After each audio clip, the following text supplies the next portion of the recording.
Black lives matter. Blue lives matter. All lives matter.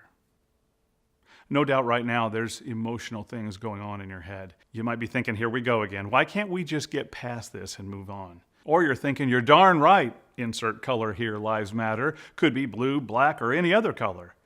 For that matter, we could talk about certain segments of people. Muslims, armed forces, sex trafficking victims, the unborn. Hey, those lives matter too. The Bible clearly tells us we're not to hate anyone. In 1 John 2:9, anyone who claims to be in the light but hates a brother or sister is still in the darkness. Whoa, wait right there. Before we go on, we got to put all this love-hate stuff in context. We got to notice that he said brother or sister. That's code for follower of Christ. This is the letter to believers. So if you're not a Christian, it doesn't really apply to you. I mean, it does, but you're not held to that standard. You're only held to the standard society says is true. That's why there's so much unrest in the world. We're holding everyone else to our individual standards, which are all over the map. That's why we have so many colors being put on display as really mattering.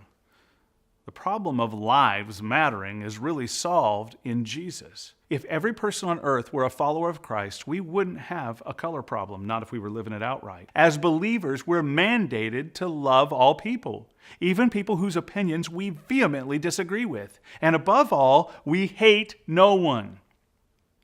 And if a believer steps out of line, that gets addressed biblically. And through the power of an ongoing and growing relationship with Christ, as his disciple, God softens our hearts and fills us with life-changing love. But we cannot hold people to a standard they haven't agreed to. That's just not fair. So if you're rallying for black or blue or other lives mattering, just do a quick check of yourself.